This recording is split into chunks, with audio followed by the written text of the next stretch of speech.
So very good morning aspirants, good morning to one and all, very good morning. आज या morning सेशनमध्ये तुमचं सर्वांचं पुन्हा एकदा स्वागत आहे. सो आज मी तुमच्यासोबत घेऊन आलोय एक वंडरफुल टॉपिक, एक wonderful subject, and that is the pharmaceutical analysis. So analysis is nothing but a branch of chemistry which deals with so application of the analytical procedure to ensure the purity. मग हे analysis आपण का करतोय? प्युरिटीसाठी, क्वांटिटीसाठी, क्वालिटीसाठी, सेफ्टीसाठी पण. So of the pharmaceutical products. So याच्यामध्ये mainly दोन प्रकारचे एनालिसिस आहेत. एक आहे क्वांटिटेटिव्ह आणि सेकंड वन आहे क्वालिटेटिव्ह. तर एनालिसिस मध्ये मेजर आपण दोनच आस्पेक्ट्स आपल्याकडे असतात. एक तर क्वांटिफाय करणे, how much amount is existed in the so unknown sample and how much concentration existed in the unknown sample. याला म्हणायचं quantitative and the qualitative analysis. हे दोन आपले जे आहेत हे मेन पर्पज आहेत एनालिसिस परफॉर्म करण्यामध्ये. So it involves the quantitative and the qualitative analysis that consists series of the procedure of identification, determination, quantitation and the purification. एवढ्या सगळ्या प्रोसेसची सिरीज असू शकते आणि याच्यामध्ये या सिरीजनीच आपण हे जे काही आपले ऑब्जेक्टिव्ह आहेत हे आपण या ठिकाणी अचीव करतो. मग आता मी काय केले एस्पिरंट्स, तुमच्यासाठी या ठिकाणी स्पेशल ऑब्जेक्टिव्ह पण दिलेले आहेत जेणेकरून तुम्हाला एनालिसिसचं डायरेक्ट रिलेशन व्हावं. तुम्हाला माहिती आहे का, आपल्याकडे खूप वेगवेगळ्या टेक्निक्स आहेत. So for example, so if you wanted to do the separation, can you go for the mass spectroscopy? So no, you can't go for the mass spectroscopy. तुम्हाला सेपरेशन पाहिजे, you have the mixture. So if you wanted to separate this, then you can't go for the mass spectroscopy, you can't go for the UV, कारण ते त्यांचं principal नाहीच आहे. So you need to go for the chromatographic techniques, ज्यांचं principal हे separation आहे. याचा अर्थ काय की आपल्याकडे ज्या टेक्निक्स आहेत ना, प्रत्येकाचा रोल आहे. जसं की क्रोमॅटोग्राफिक टेक्निकचं प्रिन्सिपल हे सेपरेशन आहे. आता त्यांना आपण काही डिटेक्टर्स पण अटॅच केले, जसं की HPLC, सेपरेशन प्लस आयडेंटिफिकेशन आहे. याचा अर्थ सेपरेशन हे मेन प्रिन्सिपल आहे सो क्रोमॅटोग्राफिक टेक्निकचं. सो आपल्याकडे टायट्रेशन हे सेपरेशनचं प्रिन्सिपल आहे का? नाही आहे. टायट्रेशन हे आयडेंटिफिकेशन सो क्वांटिफिकेशनचं प्रिन्सिपल आहे. जिथं आपण क्वांटिटेटिव्ह एनालिसिस करतो, सो जिथं आपण क्वालिटेटिव्ह बी करतो. सो दोन्हीही करतो. दोन्हीही करण्याचे प्रिन्सिपल्स त्यामध्ये वेगवेगळे आहेत. आपल्याकडे व्हॅल्यूमेट्रिक असतं टायट्रेशन्स आणि ग्रॅव्हिमेट्रिक असतं. सो हे दोन्ही पॉईंट्स आपण पुढे पाहणार आहोत. त्यानंतर आपण UV मध्ये सो फंक्शनल ग्रुपला डिटेक्ट करतो का? नाही एस्पिरंट्स. तर UV मध्ये आपण फक्त कंपाऊंड मध्ये अनसॅच्युरेशन किती आहे, डबल बॉन्ड्स किती एक्झिस्टेड आहेत, सो त्याचं पण रिलेशन आहे. त्यामध्ये पण आपण लॅम्बर्ट्स अँड बियर्स लॉ पाहतो. त्याच्यामध्ये पण आपल्याकडे लॅम्बडा मॅक्स असतं. What is the meaning of lambda max aspirants? Lambda max is nothing but a maximum absorbance at a particular wavelength. याला आपण लॅम्बडा मॅक्स म्हणतो. आणि ह्या लॅम्बडा मॅक्सची शिफ्टिंग होत असते. So towards the bathochromic shift और towards the hypsochromic shift. लक्षात ठेवा. सो हा लॅम्बडा मॅक्स जेवढा तुमचा टुवर्ड्स द 0 जाईल, तर हा लॅम्बडा मॅक्स कमी होत चालला तर त्याची इंटेन्सिटी वाढत जाते. याचा अर्थ सो कंपाऊंड मध्ये असणारे डबल बॉन्ड्स कमी होतात. सो जसा तो लॅम्बडा मॅक्स शिफ्ट होत असतो towards the red shift, that is the bathochromic shift, म्हणजे टुवर्ड्स द 800 नॅनोमीटर. तर याचा अर्थ असा असतो की तिकडं तुमचा सो जो डबल बॉन्डचा जो नेचर आहे तो वाढत चाललाय. याचा अर्थ की UV स्पेक्ट्रोस्कोपीचं सगळ्यात महत्त्वाचं प्रिन्सिपल असतं determination of whether the compound having the saturation or the unsaturation. याचा अर्थ प्रत्येकच ऑब्जेक्टिव्ह फिक्स आहे. मासमध्ये तुम्ही डिटरमाइन कराल मॉलिक्युलर वेट. सो NMR मध्ये तुम्ही डिटरमाइन कराल neighbouring hydrogen atom. NMR will gives you the idea about the arrangement of the compound. So जो तुमच्याकडे IR आहे aspirants, IR will gives you the idea about the functional group attachment. याचा अर्थ प्रत्येकाचं principal हे analysis मध्ये वेगवेगळं आहे आणि त्याच प्रिन्सिपलला कन्सिडर करत आपण इथं काही ऑब्जेक्टिव्ह बनवलेत एस्पिरंट्स. या ऑब्जेक्टिव्हला इलॉबरेट केलंय मी जेणेकरून थोडंसं सो हे एक्झाम मध्ये येणारा पार्ट नाही आहे. अलग लक्षात, हे एक्झाम मध्ये येणार नाही आहे, पण हे तुम्हाला जे पुढे मी सिलेबस देणार आहे या सिलेबसची क्लॅरिटी देणारा पार्ट आहे एस्पिरंट्स. त्यामुळे सो ऑब्जेक्टिव्ह मध्ये पहिला ऑब्जेक्टिव्ह आहे so to determine or to identify the chemical nature and the structure of the drug. So हे आपण एनालिसिसनी करू शकतो. Chemical nature and the structure of the drug. तर एस्पिरंट स्ट्रक्चरल इल्युसिडेशन करण्यासाठी you need to have the 4 important spectroscopy: mass, NMR, UV and IR. यांचा वापर करून आपण असं करू शकतो to determine the purity of the raw material. तुम्हाला माहिती आहे आता इकडे आपल्याकडे हे गोष्टी होतात. सो मास्टर लेवलला तुम्ही जे प्रोजेक्ट्स परफॉर्म करताय एस्पिरंट्स, त्या प्रोजेक्टमध्ये तुम्ही जे रॉ मटेरियल युटिलाइज करताय यामध्ये तुमचा एक्सिपियंटचा पार्ट असेल, इव्हन ऍक्टिव्ह फार्मास्युटिकल इन्ग्रेडियंट पण असेल. सो बिफोर युजिंग इट, तुम्हाला यूज करण्याआधी फॉर एक्झाम्पल तुमचा जो ऍक्टिव्ह फार्मास्युटिकल इन्ग्रेडियंट आहे तो जर हायग्रोस्कोपिक नेचरचा असेल aspirants, hygroscopic it means those who have the tendency to absorb the moisture, right. यांना आपण हायग्रोस्कोपिक नेचरचं म्हणतोय.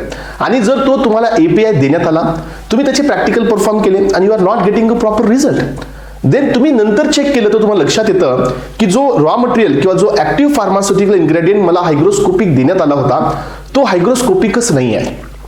मग आपल्याला हे कसं कळतं, तर तुम्हाला याच ठिकाणी एनालिसिस करावं लागतं. तुम्हाला त्याचा डीएससी करावं लागेल एस्पेरेंट्स.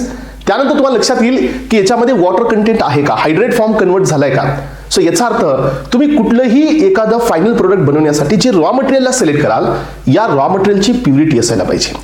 आणि जोपर्यंत रॉ मटेरियल हे तुमचं प्युअर असणार नाही तोपर्यंत तुमचा फायनल प्रोडक्ट हा प्युअर असू शकत नाही. मग रॉ मटेरियलची जी प्युरिटी आहे upon storage, after storage, during storage ही तुम्हाला कंटिन्युअसली करावी लागते आणि त्यासाठीही तुम्हाला अनालिसिसची गरज आहे. म्हणून हा इतका इम्पॉर्टंट टॉपिक आहे aspirants. So to determine the purity of the raw material, intermediates, so त्यानंतर फिनिश्ड फार्मास्युटिकल प्रोडक्ट्स. सो तुम्हाला रॉ मटेरियलची पण चेक करायचे. इंटरमिडिएट म्हणजे काय असतात एस्पिरंट, जे ट्रान्झिशन स्टेटमध्ये असतात.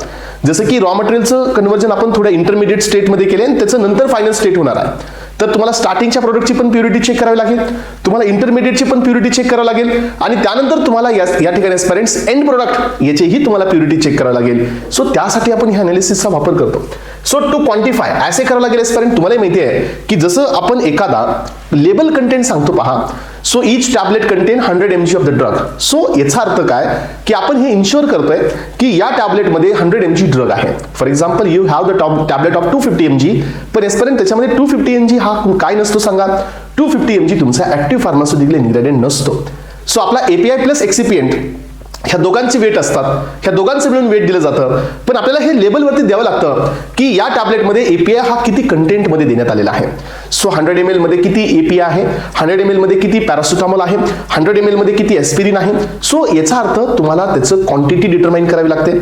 मग याच्यासाठी तुम्हाला ॲसे करावं लागेल. मग assay is a part of analysis. हे पहा, to quantify the amount of the active pharmaceutical ingredient into the formulation. So तुम्हाला ते सांगण्यासाठी पण या ठिकाणी काय करावं लागेल एस्पिरंट्स, एनालिसिसला परफॉर्म करावं लागेल. To detect the impurities. लक्षात घ्या aspirants, impurities and degradation products. तुम्हालाही माहिती आहे की आपल्याकडे सगळ्यात महत्त्वाचं सो एनालिसिसमध्ये काय असतात. सो एखादा जो प्युअर प्रोडक्ट असतो त्याच्यामध्ये जर काही इम्प्युरिटीज येत असतील, इम्प्युरिटीजचा अर्थ असा असतो जे अनवॉन्टेड सबस्टन्सेस हे आपल्या त्या प्रोडक्टमध्ये असतील तर त्याला डिटरमाइन करणे ही सगळ्यात पहिली प्रॉपर्टी आहे. So for example aspirants, you are the scientist, you are the research associate आणि तुम्हाला एका मिक्सचरपासून एक ड्रग या ठिकाणी सेपरेट करायचं आहे. समजा तुम्हाला कोणतं हर्बल फॉर्म्युलेशन देण्यात आलंय आणि तुम्हाला सांगण्यात आलंय की याच्यामधून एक प्रोडक्ट हा एक ऍक्टिव्ह फार्मास्युटिकल इन्ग्रेडियंट हा सेपरेट करा. देन तुम्ही काय कराल, सो सिम्पली तुम्ही पहिल्यांदा त्याची क्रोमॅटोग्राफी कराल. So you will go for the column chromatography. तुम्ही ते herbal mixture, so those who are having the difference in the retention factor that is the RF value, त्यांना तुम्ही कॉलममध्ये ऍड कराल. Then you will get the separation. Separation झाल्यानंतर तुम्ही clearly सांगू शकता का की ए आणि बी हे दोन्ही सो जे कॉम्पोनंट्स आहेत जे मिक्सचरमध्ये प्रेझेंट होते नाव दे आर गेटिंग सेपरेटेड, असं सांगू शकता? नो, बिकॉज तुम्ही त्याचं सेपरेशन केलंय बट तुम्हाला आयडियाच नाही आहे की ते सेपरेट झालेत का नाही. मग यासाठी तुम्हाला काय करावं लागेल, यासाठी तुम्हाला त्या मिक्सचरचं जे सेपरेटेड जे तुमच्याकडे इलेमेंट पोहोचलेत एस्पिरंट्स त्याचं तुम्हाला अनालिसिस करावं लागेल. त्याचं तुम्हाला युव्ही करावं लागेल, त्याचं तुम्हाला मास्क करावं लागेल, त्याचं तुम्हाला एनएमआर करावं लागेल आणि त्याचंच तुम्हाला आयआर पण करावं लागेल. आणि त्याचा जो डेटा तुम्हाला मिळेल तो डेटा सो ज्या तुमच्याकडे थेरॉटिकल डेटा आहे त्याच्यासोबत तुम्हाला मॅच करावं लागेल. आणि जर एस्पिरंट ज्या व्हॅल्यूज तुम्हाला एनएमआर मध्ये, ज्या व्हॅल्यूज तुम्हाला आयआर मध्ये, ज्या व्हॅल्यूज तुम्हाला युव्ही मध्ये मिळाल्यात त्या व्हॅल्यूज आणि जर थेरॉटिकल व्हॅल्यूज जर मॅच होत असतील तर समजून घ्यायचं की हा कंपोनंट प्युअर आहे.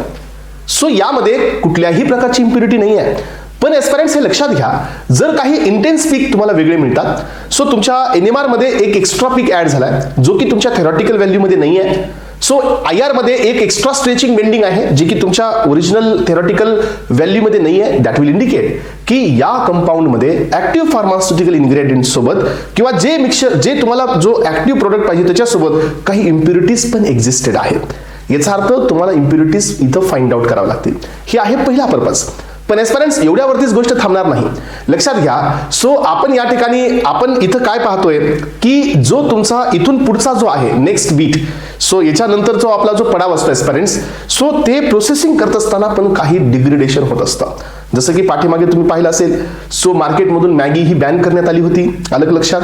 सो आणि त्याच्यामध्ये काही एलिमेंट्स शो करण्यात आले होते, so those are dangerous to the health. पण त्यांनी त्याला रिक्लेम केलं की नाही, ही आमची एक प्रोसेस इम्प्युरिटी होती. सो डिग्रेडेशन प्रोडक्ट होता.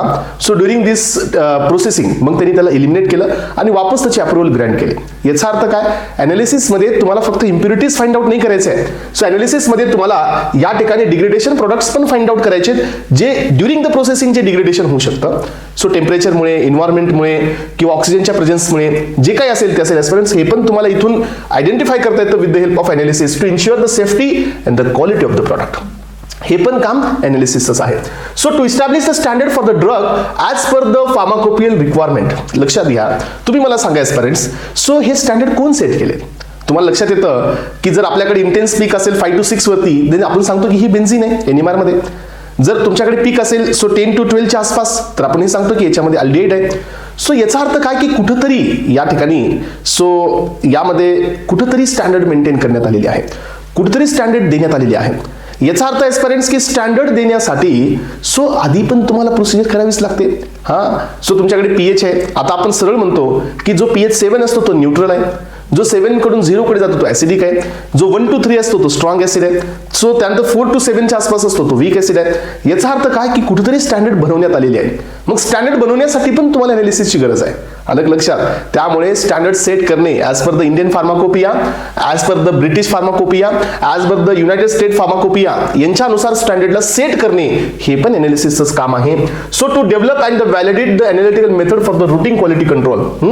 तर लक्षात ठेवा पेरेंट्स, जसं तुम्ही मास्टरमध्ये जाल किंवा तुम्ही मास्टर कंप्लीट केलेलं असेल, सो तुम्हाला लक्षात येतं की आपल्याला एखाद्या ॲनिमल स्टडी करत असताना जो आपण ड्रग त्या ॲनिमलला दिलेला आहे तो ड्रग या ठिकाणी वापस डिटरमाइन करण्यासाठी you should have the analytical procedure, you should have the analytical development. So जिथं आपण एक HPLCचा वापर करतो किंवा आपण UVचा वापर करून मेथडला डेव्हलप करतो, सो आपण त्या ठिकाणी एक कॅलिब्रेशन कर्व बनवतो एस्पिरंट्स. सो जो आपण या ठिकाणी रुटीनली अननोन कॉन्सन्ट्रेशन डिटरमाइन करण्यासाठी त्याचा यूज करत असतो. सो आणि हे अनालिटिकल मेथड डेव्हलप करून आपण तिथं वापस क्वालिटी सो कंट्रोल करू शकतो. To assess the stability of the drug under the various environmental condition. तुम्हाला माहिती आहे की जसं तुम्ही फॉर्म्युलेशन बनवता अनालिसिसमध्ये, तुम्हाला त्याला ठेवावं लागतं वेगवेगळ्या कंडिशनला, वेगवेगळ्या टेम्परेचरला, वेगवेगळ्या मॉइश्चरला, वेगवेगळ्या असणाऱ्या ह्युमिडिटीला, तेच मॉइश्चरला. सो याचा अर्थ काय की तुम्हाला त्या फॉर्म्युलेशनची ट्रेस स्टॅबिलिटी पाहावी लागते. ट्रेस स्टॅबिलिटी इट मीन्स की high temperature, high pressure, so moisture, म्हणजे कितीपर्यंत हे स्टेबल आहे. तुम्हाला माहिती आहे की काही आपल्याकडे असे पेप्टाइड्स असतात ज्यांच्यावरती क्लिअर कट लिहिलं जातं, it should be stored in the cool place. आलं लक्षात.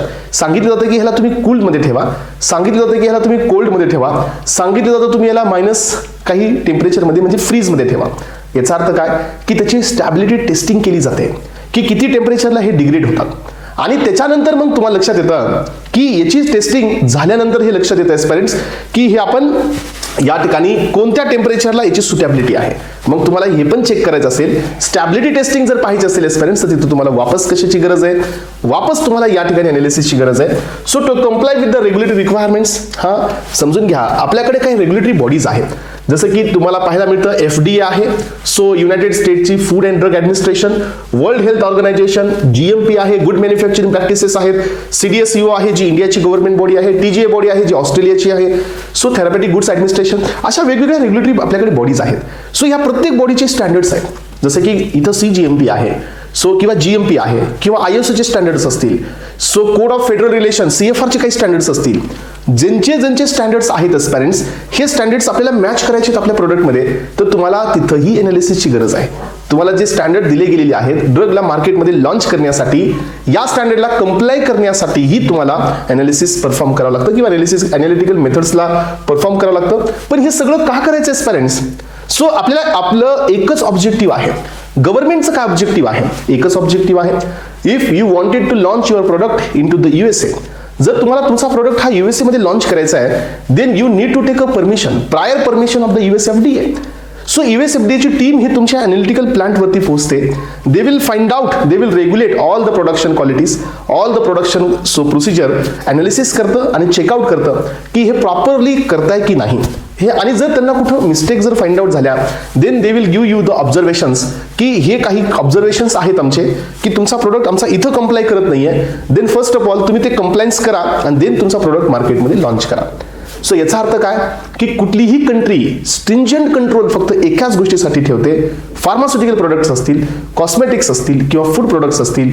सो प्रोडक्ट हा क्वालिटीचा असावा, प्रोडक्ट हा इफिकेसी सेफ्टीचा असावा आणि त्या प्रोडक्टची काय असावी, इफिकेसी असावी. हे पहा. सो आपल्याकडे मेन 3 पर्पज असतात अनालिसिस. हे सगळं आपण फक्त 3 इम्पॉर्टंट पर्पज साठी करतोय.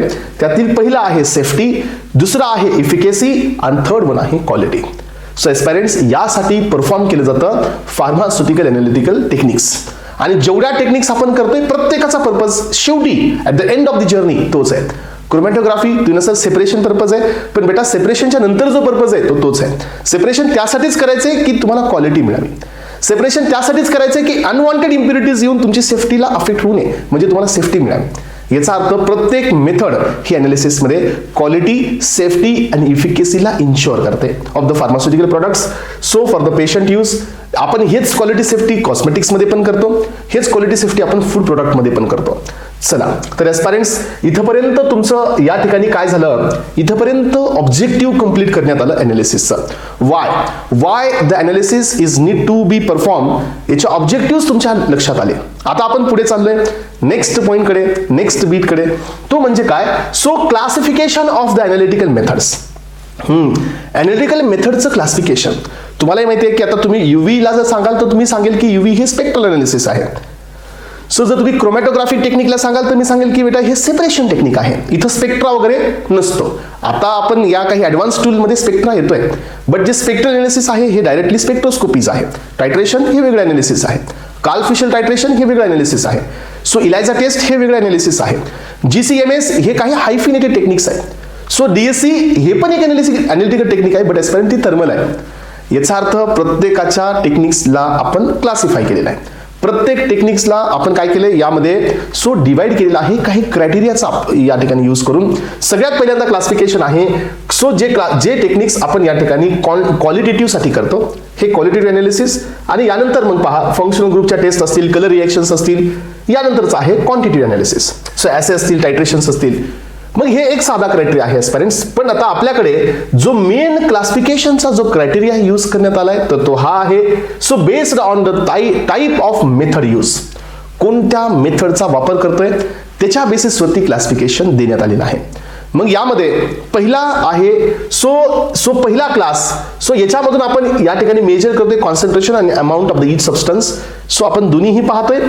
पहिला क्लास आहे क्लासिकल मेथड, सेकंड क्लास आहे इन्स्ट्रुमेंटल मेथड. थर्ड क्लास बी असतो एस्पायरंट्स काही नॉन इन्स्ट्रुमेंटल मेथड्स बी असतात, बट ते तुमच्या सिलेबसमध्ये नाही आहेत, त्यामध्ये मी इथं टाकलेलं नाही आहे तुमच्यासाठी. सो मेन 2 क्लास आहेत. एक chemical method, so which is also called as classical method, आणि सेकंड वन आहे इन्स्ट्रुमेंटल मेथड. जो केमिकल मेथड आहे एस्पायरंट्स यामध्ये वापस 2 क्लास पाहायला मिळतील. एक आहे व्हॉल्युमेट्रिक मेथड किंवा व्हॉल्युमेट्रिक टायट्रेशन. सेकंड वन आहे सो ग्रॅव्हिमेट्रिक मेथड. हे 2 मेथड इथं झाल्या. एक व्हॉल्यूमवरती डिपेंड असते तर एक वेटवरती डिपेंड असते. यानंतर पहा इन्स्ट्रुमेंटल मेथड्समध्ये खूप साऱ्या मेथड्स आहेत. सो तुम्ही या अनालिसिसला डायरेक्टली नाही स्टडी करू शकत, तुमच्याकडे काही बेस असावा लागतो. सो एखादा एस्पिरंट्स आला आणि डायरेक्ट यूव्हीचं प्रिपरेशन चालू केला, काही होणार नाही. तुम्ही यूव्हीचं प्रिन्सिपल समजून घेऊ शकता. So the concentration is directly proportional to the absorbance as per the Lambert's and Beer's law. एवढंच तुम्हाला लक्षात येईल.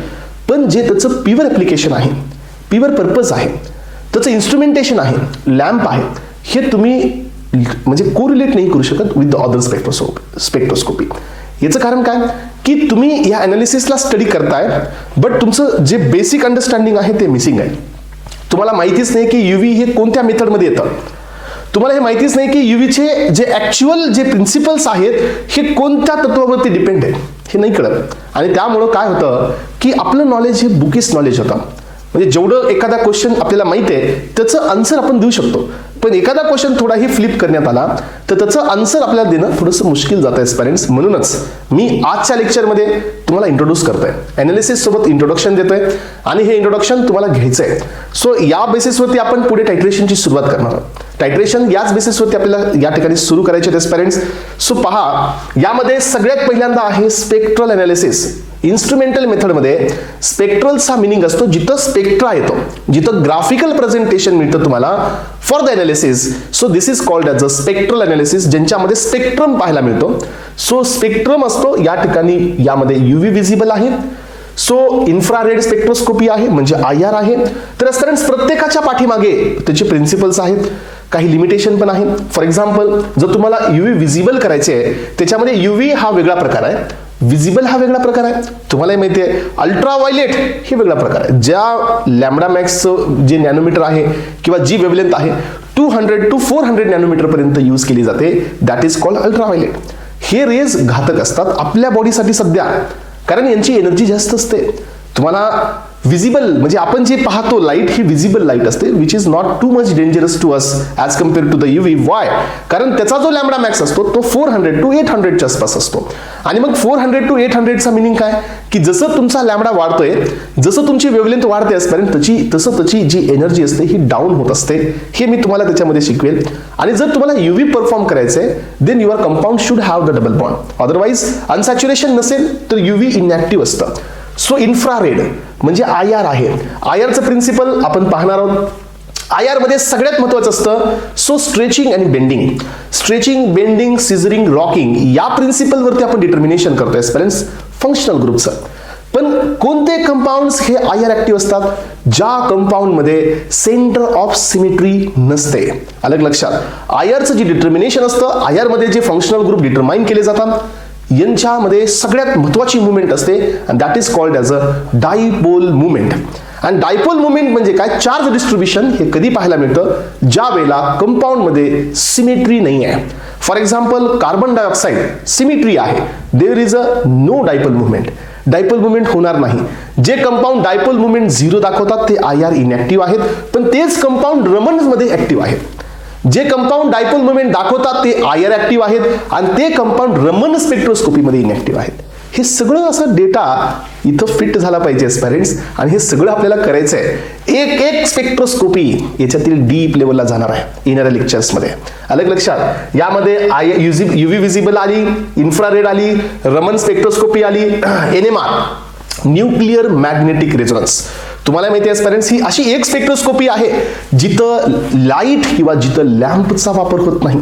सो IR मध्ये लॅम्प आहेत, NMR मध्ये लॅम्प आहेत, पण लक्षात ठेवा UV मध्ये लॅम्प आहेत पण NMR मध्ये लॅम्प नसतात. NMR मध्ये असतं मॅग्नेटिक फील्ड.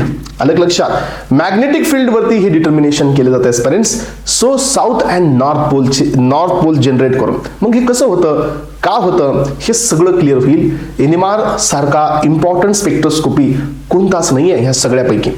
पण ऍस्पिरंट्स अजून याच्यापेक्षा ताज्जुब की बात काय माहितीये का की फार्मसीमध्ये सगळ्यात अनक्लिअर राहिलेला जो स्पेक्ट्रोस्कोपी आहे तो NMRच आहे. अलग लक्षात. कारण हे नाही कळालं तर तुम्हाला लक्षातच येणार नाही की यांची शिफ्टिंग कशी झाली. सो कुणाचं हायड्रोजन कुठे आहेत, साईडला किती हायड्रोजनचं आहे, सिंगलेट, डबलेट, ट्रिपलेट, हे सगळं NMR मधून तुम्हाला स्प्लिटिंग पॅटर्न मिळतो. त्यामुळे हा स्पेक्ट्रोस्कोपी आपल्यासाठी खूप जास्त इम्पॉर्टंट असणार आहे. यानंतर mass spectroscopy, electron spectroscopy, atomic absorption spectroscopy, atomic emission spectroscopy, emission वाला बी असतो याच्यामध्ये. सो फ्लेम फोटोमेट्री आहे. सो एक्सरे स्पेक्ट्रोस्कोपी आहे. सो तुम्हाला माहिती आहे पेरेंट्स एक्सरे आपण याच्यामध्ये एक इक्वेशन लावतो बघा, ब्रॅग्स इक्वेशन. सो एक्सरे तर लक्षात घ्या क्रिस्टलाइन नेचर, अमॉर्फिझम हे डिटरमाइन करण्यासाठी ही स्पेक्ट्रोस्कोपी आपण यूज करतो. कलरिमेट्री आहे, नेफ्लोटर्बिडोमेट्री बी आहे. सो फॉस्फेरिमेट्री आणि फ्लुरोमेट्री पण आहे. तुम्हाला माहिती आहे की आपल्याकडे जे रेडियम असतात बघा जे बाहेर लावले जातात त्याच्या पाठीमागे पण प्रिन्सिपल आहे. फॉस्फोरसन्स आणि फ्लुरोसन्स तुम्ही ऐकला असेल हा फिनॉमिनॉन, फॉस्फोरसन्स आणि फ्लुरोसन्स. अलग लक्षात. जसं एखाद्या ऑब्जेक्टवरती तुम्ही लाईट टाका, तुम्ही लाईट कट करायचं पेरेंट्स, स्टील काही वेळ ते लाईट इमिट करत असतं and that is called as the phosphorescence. आपण हे पुढे पाहूया फॉस्फोरसन्स आणि फ्लुरोसन्स. तर हे सगळे झाले स्पेक्ट्रल अनालिसिसच्या टेक्निक्स. यानंतर पेरेंट्स आपल्याकडे दुसरी क्लास आहे ती आहे क्रोमॅटोग्राफिक टेक्निक्स.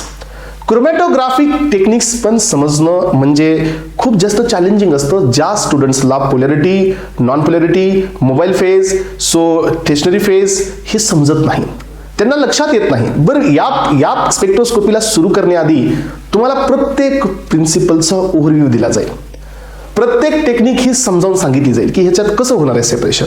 तुम्ही A+B टाकताय, सो A ची affinity towards a mobile phase आणि B ची affinity towards a mobile phase. याची affinity towards the stationary phase आणि याची affinity towards the stationary phase याच्यामध्ये असतो डिफरन्स, आणि त्याच्यामुळे पेरेंट्स ज्याची अफिनिटी मोबाईल फेज सोबत आहे तो इल्यूट होतो फर्स्ट, ज्याची अफिनिटी टेशनरी फेज सोबत आहे तो इल्यूट होतो लास्ट. म्हणजे हे असतं प्रिन्सिपल कशामध्ये, क्रोमॅटोग्राफिक टेक्निक्समध्ये. मग तो पेपर असो, नाही तर मग तो कॉलम असो, नाही तर तो प्लेट असो. पण एस्पेरेंट्स हे डिपेंड करतं की अफिनिटी कशी आहे. मग याच्यामध्ये ऍडझॉर्प्शन प्रिन्सिपल आहे, सो पार्टिशन प्रिन्सिपल आहे, असे वेगवेगळे प्रिन्सिपल्स इथे एक्झिस्टेड होतात. सो आपण ते पुढे पाहू. पण आधी आपण आता इंट्रोड्यूस करतोय, ही इंट्रोडक्शन आहे, ही सुरुवात नाही आहे टॉपिकची. या इंट्रोडक्शन मध्ये क्रोमॅटोग्राफी मीन्स व्हॉट, क्रोमॅटोग्राफीचा मिनिंग असतो जे सेपरेशन टूल्स आहेत एस्पेरेंट्स यांना आपण क्रोमॅटोग्राफिक टेक्निक्स म्हणतो. मग यामध्ये आपण पेपर यूज करतोय, दॅट इज पेपर क्रोमॅटोग्राफी. यामध्ये पण सब क्लास असतात, circular paper chromatography, ascending paper chromatography. Yes म्हणजे काय, मोबाईल फेज ही या डायरेक्शननी जाते, सर्क्युलरचा अर्थ असा असतो मोबाईल फेज ही सर्क्युलर डायरेक्शननी जाते. सो डिसेंडिंगचा अर्थ असा असतो जे या डायरेक्शननी जाते again with the gravitational force. आणि एस्पेरेंट्स अजून एक लास्ट क्लास असतो असेंडिंग डिसेंडिंग पेपर क्रोमॅटोग्राफी, हे पण आपल्याकडे एक क्लास असतो. यानंतर पहा आपल्याकडे प्लेट वाले आहेत. प्लेट इन द सेन्स की ज्याच्यामध्ये प्लेट आहे, प्लेटवरती आपण रनिंग करतोय किंवा मोबाईल फेज ही रन करतोय प्लेटवरती. तर तुम्ही लॅबमध्ये जे बनवताय aspirants that is the TLC, thin layer chromatography. So आता ह्या थिन लेअर मध्ये तुम्हाला माहित असू द्या, सो नाउ डेज काही प्री कोटेड प्लेट्स आलेली आहेत. तर that is also the TLC, thin layer chromatography. Slurry बनवून प्लेट बनवणं ती ओल्ड टेक्निक आहे. त्यानंतर aspirants HPTLC, high performance thin layer chromatography, ही पण प्लेट क्रोमॅटोग्राफी असते. यानंतर एस्पेरेंट्स नेक्स्ट क्लास आहे जिथं आपण सेपरेशनसाठी कॉलमचा यूज करतो. जिथं आपण सेपरेशनसाठी कॉलमचा यूज करतो that is called column chromatography. मग आता यामध्ये सो आपल्याकडे कॉलम क्रोमॅटोग्राफी आहे जी लॅब लेवलवरती केली जाते. सो जसं की आपण सिलिका ही ब्युरेट मध्ये फिल करतो, एस्पेरेंट टॅप करतो आणि तिथून आपण सेपरेशन करतो. जनरली हे मास्टरमध्ये ज्यांचं केमिस्ट्री आहे ते हे टेक्निक्स खूप कॉमनली करत असतात. कॉलम क्रोमॅटोग्राफी, गॅस क्रोमॅटोग्राफी पण असते एस्पेरेंट्स, साइज एक्सक्लुझिव्ह क्रोमॅटोग्राफी पण असते. स्पेशली ही क्रोमॅटोग्राफी डिझाईन केली जाते प्रोटीन्स आणि पेप्टाइडच्या सेपरेशनसाठी. यांच्यामध्ये जो टेशनरी फेज असतो हा मॅट्रिक्स असतो. यानंतर असतो हाय परफॉर्मन्स लिक्विड क्रोमॅटोग्राफी. याचा परफॉर्मन्स हाय असतो कारण याच्यामध्ये पंप असतात. तुम्ही HPLC हे शिकाल, मी तुम्हाला सांगेन की HPLCचं प्रिन्सिपल काय, HPLC मध्ये सिंगल रन काय असतो, HPLC मध्ये ग्रॅडियंट काय असते, HPLC मध्ये आयसोक्रॅटिक काय असतं, HPLC मध्ये फ्रंटिंग आणि टेलिंग काय असतं, HPLC मध्ये कसं पोलॅरिटी आणि नॉन पोलॅरिटी ही चेंज केली जाते, हे सगळं तुम्हाला मी या लेक्चर्स मधून शिकवेल एस्पेरेंट्स. असं तुम्हाला वाटेल की आपण प्रॅक्टिकली परफॉर्म करतोय, त्या पद्धतीने तुम्हाला मी HPLC सांगेल. सो HPLC मध्ये 1, 2, 3 असे 4-5 पंप बी असतात. A मध्ये वॉटर असतं, B मध्ये एसिटोन असतो, 3 मध्ये तुमचा AC नसतो. असे वेगवेगळे पंप असतात, वेगवेगळे तुमच्याकडे रिझर्वायर असतात. तुमच्याकडे तिथं ऑप्शन असतं की A पंप मधून किती व्हॉल्यूम तुम्हाला पिकअप करायचं आहे फॉर द पर ml. हे सगळं तुम्हाला सेट करावं लागतं. मग तुम्ही HPLC रन करता. HPLC मधून मग कॉलम मधून तुमचा फ्लो जातो. मग इंजेक्शन असतं, तिथं निडल असते जी तुमच्या सॅम्पलला पिकअप करते, जे कॉलम मध्ये इन्सर्ट करतो आणि त्यानंतर मग तुम्हाला त्याचं सो काय मिळतो, पीक मिळत असतो. त्यामुळे याला आपण नाव दिलेलं आहे HPLC. आणि ही जी टूल आहे फार्मसीमध्ये तुम्ही जोपर्यंत आहात सो तोपर्यंत ही टूल तुमच्या सोबत राहणार आहे. That is high performance liquid chromatography. Flash chromatography, फ्लॅशचा मिनिंग असतो की जे सॅम्पल इंजेक्ट करतो एस्पेरेंट्स आपण, सो हे फ्लॅशमध्ये असतं म्हणजे ड्रॉपलेट्स मध्ये आपण टाकतो. आयन एक्सचेंज, जे आपल्याकडे कॅटायन्स आहेत, अनायन्स आहेत, जे चार्ज सबस्टन्सेस आहेत एस्पेरेंट्स, त्यांचं सेपरेशन या टेक्निक्सने केलं जातं. अफिनिटी क्रोमॅटोग्राफी ही कायरल क्रोमॅटोग्राफी असते. काही स्टेरिओ आयसोमर्स असतात केमिस्ट्री बेस्ड, यांना सेपरेट करण्यासाठी आपण इथं सो या टेक्निकचा वापर करतो.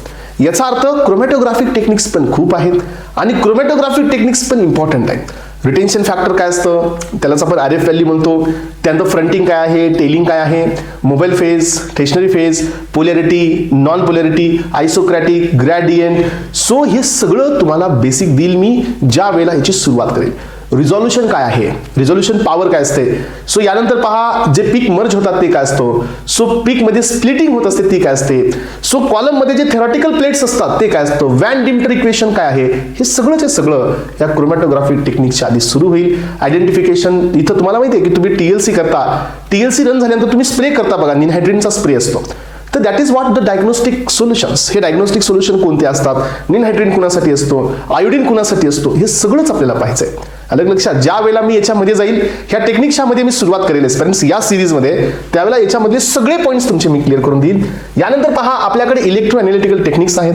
या टेक्निक्समध्ये सगळ्यात मेन प्रिन्सिपल आणि यांचे ग्राफ आणि इक्वेशन एवढंच विचारलं जातं फ्रेंड्स. कंडक्टोमेट्री आहे, सो पोटेन्शियोमेट्री आहे, अँपिरोमेट्री आहे, पोलॅरोग्राफी आहे, कॉलोमेट्री आहे आणि इलेक्ट्रोग्रॅव्हिमेट्री आहे.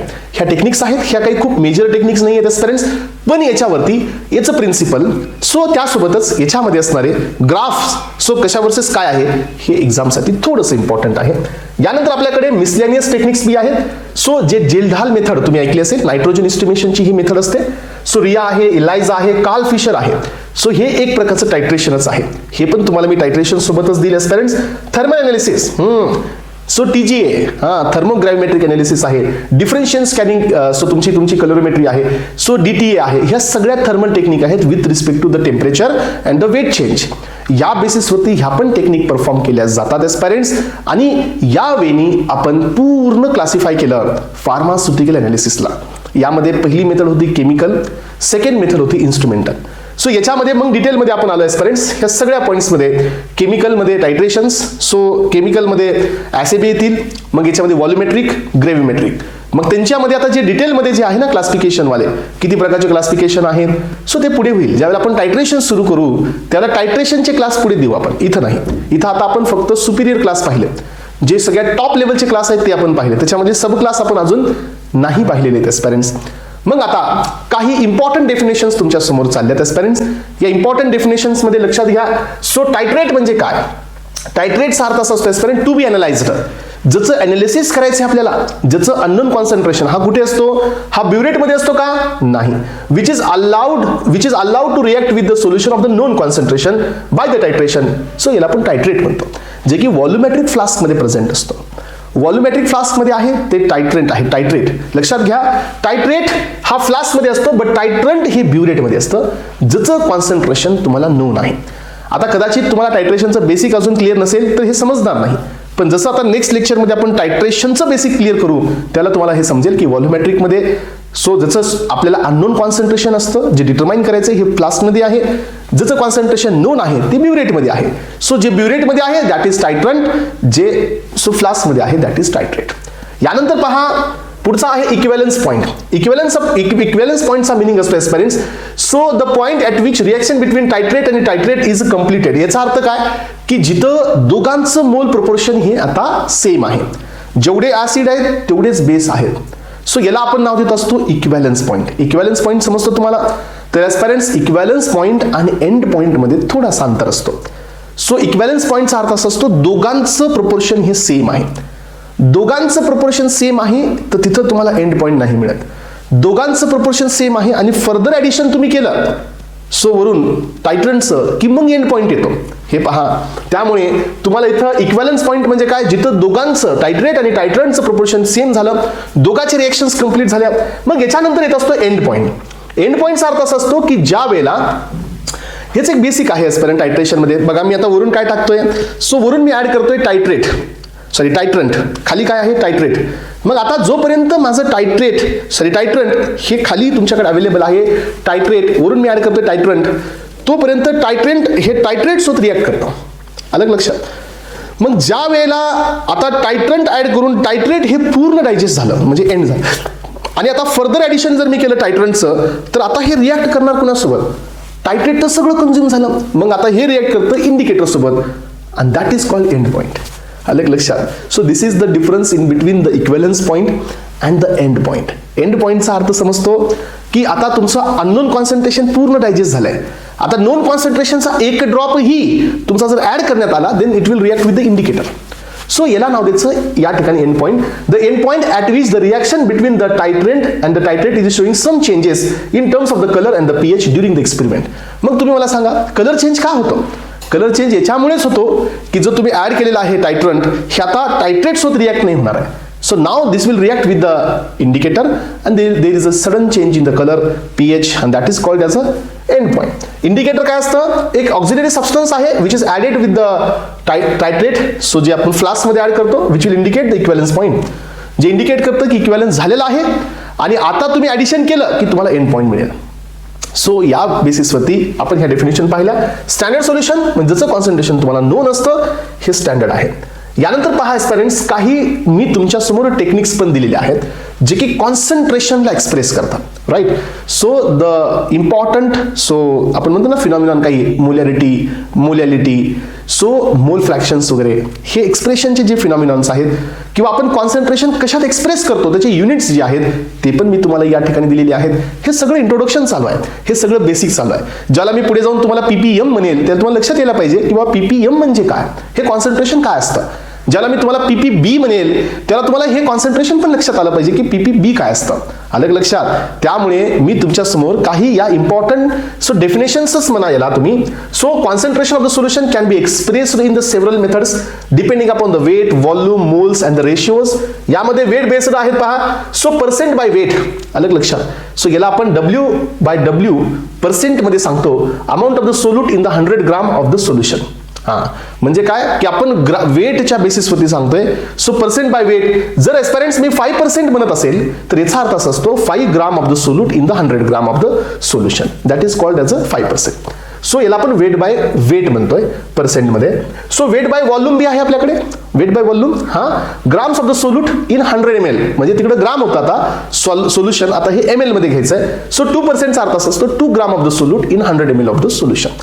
यानंतर आहे व्हॉल्यूम इन द पर्सेंट, म्हणजे व्हॉल्यूम बाय व्हॉल्यूम. याचा अर्थ एस्पिरंट्स, सो व्हॉल्यूम म्हणजे जे सोल्यूट आहे ते पण व्हॉल्यूम मध्ये आहे, सोल्युशन आहे ते पण व्हॉल्यूम मध्ये आहे. 100 ml मध्ये 70% अल्कोहोल म्हणजे काय, 70 ml व्हॉल्यूम जे अल्कोहोल आहे प्रेझेंट आहे 100 ml ऑफ द सोल्युशन मध्ये. Parts per million. लक्षात ठेवा एस्पिरंट्स, पीपीएम. तर हे जरा जास्त महत्वाचं आहे. तुम्ही लॅबमध्ये सिरियल डायल्युशन बनवता. येस. सो फॉर एक्झाम्पल तुम्ही बनवलं असेल तर तुमच्या लक्षात येईल की if I have taken 1 mg, I have taken the 1 mg and diluted in 1 ml. Then that solution getting concentration, so काय 1000 microgram per ml. That is 1000 ppm. मग आता हे तुमचं स्टॉक सोल्युशन 1 असतं. मग याच्यातून तुम्ही काय करता, समजा तुम्ही याला 10 ml पर्यंत डायल्यूट केलं की याचं कॉन्सन्ट्रेशन होतं 100 मायक्रोग्राम. तिथून पुन्हा तुम्ही 1 ml घेतलं, पुन्हा ते 10 ml मध्ये टाकलं, the concentration is become 10 ppm. आणि मग आपण त्याचं अनालिसिस करतो. सिरियल डायल्युशन्स म्हणतात त्याला.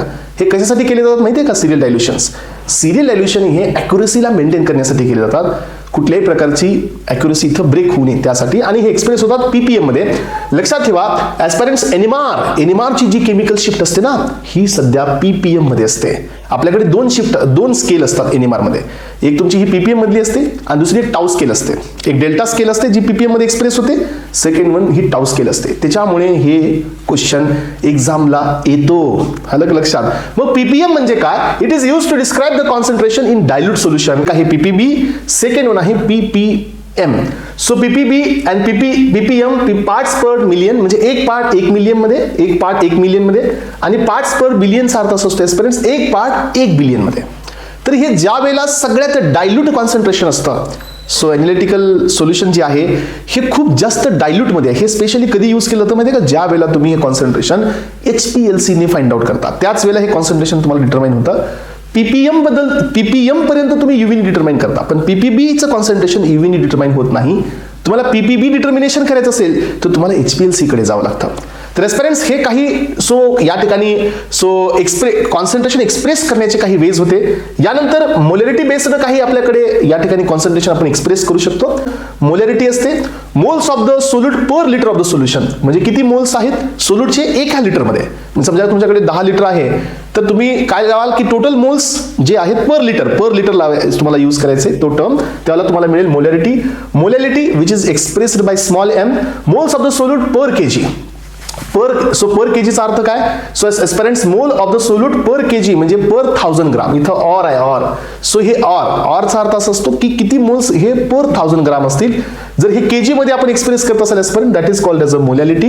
हे टेम्परेचर इंडिपेंडेंट असतं. यानंतर असते नॉर्मॅलिटी. नॉर्मॅलिटीचा मिनिंग असतो equivalent of the solution per litre of the solution. याचा अर्थ so normality equals to the equivalents so upon the per litre, म्हणजे किती इक्विव्हॅलंट सोल्यूट आहेत तुमचे 1 लिटर मध्ये, that is called as a normality. So number of gram of equivalent solutes upon the volume of the solution in the litres. So किती equivalent solute आहेत किती litre मध्ये, that is called as a normality. So यानंतर आहे formality. So grams formula weight of the solute per litre, म्हणजे किती gram आहे तुमचं सो पर लिटर मध्ये, that is called as a formality. यानंतर पहा नेक्स्ट एक छोटासा बीट आहे एस्पिरंट्स, तो म्हणजे एरर्स काय असतात. एरर्स सो एरर्स म्हणजे काय, जे की आपण एखादं एक्सपेरिमेंट करत असताना येणारे आपल्याला interference, that is called as errors. मग हे एरर्स पण इम्पॉर्टंट आहेत फार्मसीमध्ये, फार्मास्युटिकल एनालिसिसमध्ये. मग हे एरर्स काय आहेत? So errors is analysis. So error in analysis refers to the difference in between the true value and the observed value. True व्हॅल्यूचा अर्थ काय, जे स्टँडर्ड व्हॅल्यू तुम्हाला मिळायची आहे आणि जी व्हॅल्यू तुम्हाला मिळाली आहे, ह्या दोघांच्या मधला जो गॅप आहे, that is called error. So if you wanted to get 100 out of 100 but you are getting 50, याचा अर्थ 50 मार्क्सचा एरर आहे. So then you have to do something to eliminate this error and to get your marks up to 100. That is what the error. एररचा अर्थ आहे aspirants की difference जो true value आणि ऑब्झर्व्ड व्हॅल्यू म्हणजे जी तुम्ही आता मिळवलेली व्हॅल्यू आहे याच्यामध्ये जो गॅप तुम्हाला मिळतो, that is called error obtain during the experiment or the chemical analysis. मग हे ॲब्सोल्यूट एरर बी असतात आणि रिलेटिव्ह एरर बी आहे.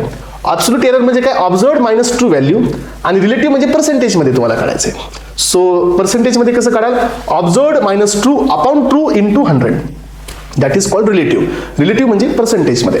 एररचा मिनिंग तर तोच राहणार आहे, फक्त पर्सेंटेजमध्ये. Smaller the error greater the accuracy.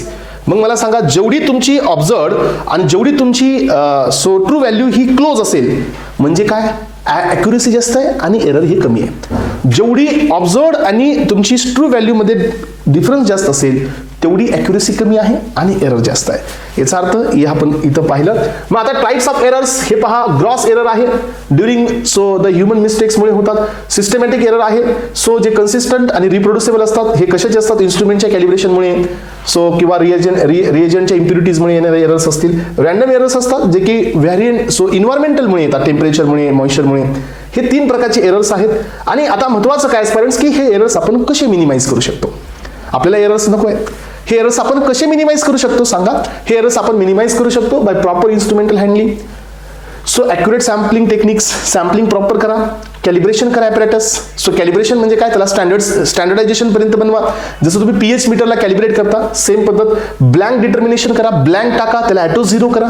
Auto zero कराल तर काय होईल की जे एरर रिडिंग आहेत ॲस्पिरंट्स ते तिथं नल होतील. याचा अर्थ ब्लँक तुम्ही ॲड करून त्याचं डिटर्मिनेशन करा. स्टँडर्ड ॲडिशन करा. सो यानंतर पहा, स्टँडर्ड ऑपरेटिंग प्रोसिजरचा वापर करा, SOP. त्याच पद्धतीने तुम्ही ते डिटर्मिनेशन करा.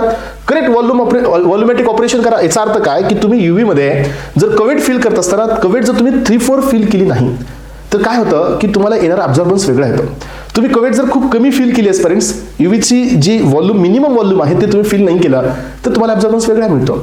याचा अर्थ तुम्हाला व्हॉल्यूम पण जो असतो ना तो पण एररसाठी या ठिकाणी रिस्पॉन्सिबल असतो. प्रॉपर वेईंग करा ॲस्पिरंट्स, त्याच्या टेक्निक बी प्रॉपर वापरा.